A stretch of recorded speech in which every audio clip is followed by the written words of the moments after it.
bëri na loolu parce que nous allons revenir de manière très large ci li gën a fës ci actualité bi nii maa ngi tim ab benn page Facebook bu ni xamle ab convocation wu homme d'affaires bi lee di Aziz Ndiaye ñu ni xamal rek ni Aziz Ndiaye est convoqué dans une affaire de détournement présumé d'un bateau d'engrais d'une valeur de 3,9 milliards de francs CFA. L'affaire du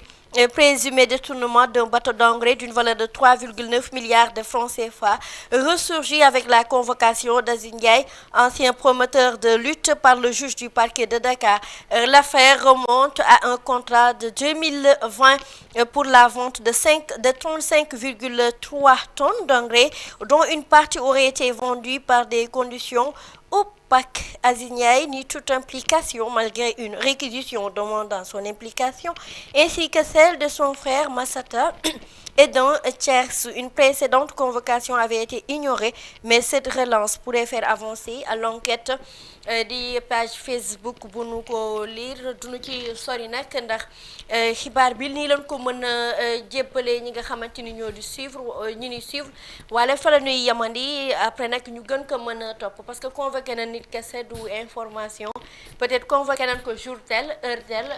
loolu moo war a mën a nekk information bi Bamba. Oui, mais on peut convoqué nañ la rek loolu. la ci Omar la ci xalaat cette convocation ou peut-être non si mais de toute façon. ouais. Tu es citoyen, tu es justiciable. Donc képp koo xam ne justiciable nga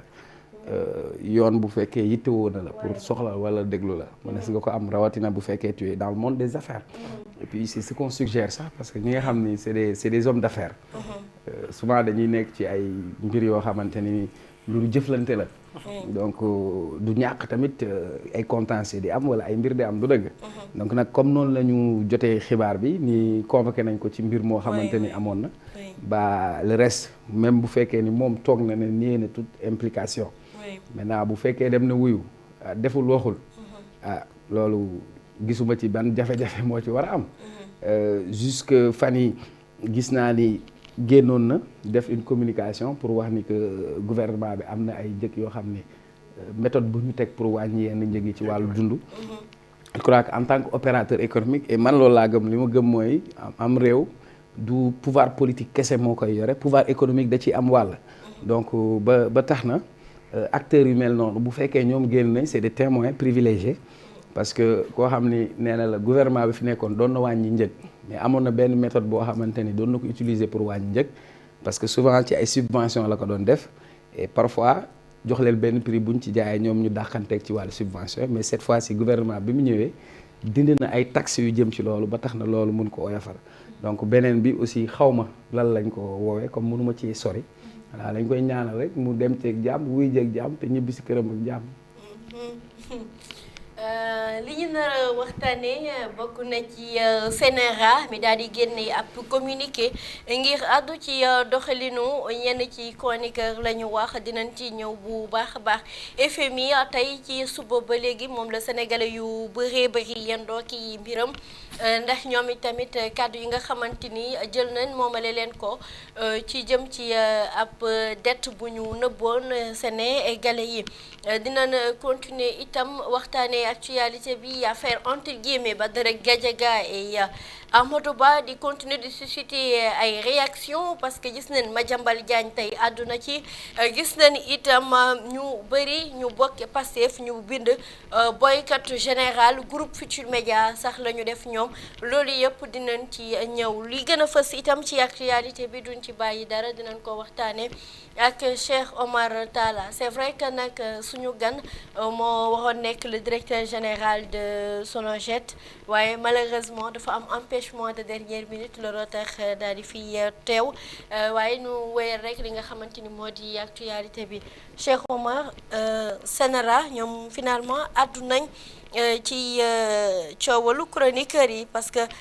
c'est vrai que Pastef bokk na si ñu doon sàkku ñi nga xamante ni ñoo di CNRA addu CNRA communiqué de presse mu ni injure insinués et propos grossiers, dégradants et dévalorisants dans les plateaux et débats. Le CNRA met en garde les médias concernés. Le Conseil national de régulation de l'audiovisuel a constaté ces derniers temps que des médias audiovisuels servent souvent de tribune à des personnes se faisant appeler ou qualifier chroniqueurs pour proférer des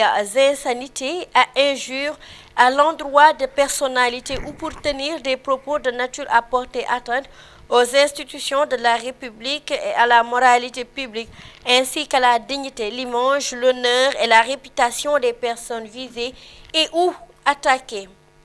De telles attitudes qui sont aussi susceptibles de constituer une menace sur la stabilité nationale et la cohésion sociale sont une violation grave de la réglementation par les médias concernés. Le CNRA rappelle que selon leur cahier de charge, des médias audiovisuels, quel que soit le support de diffusion, sont seuls responsables du contenu des émissions qu'ils éditent, programment et diffusent à partir des éléments de leur choix.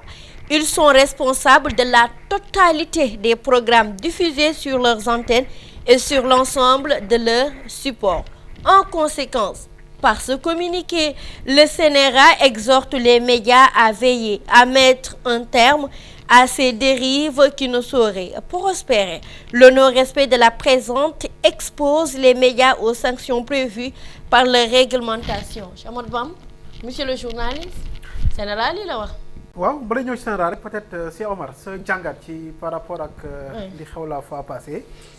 ci émission boobu di jàkkaarloo ma def ay année di def ay chronique ñu bëri aussi di la bàyyi xel rek ñu gis li xew au niveau de jàkkaarloo sa jàngat bu jàkk ngay ñëw ci CNRA. Oui mais je crois que àddu woon naa si fii si Dakar Feeling.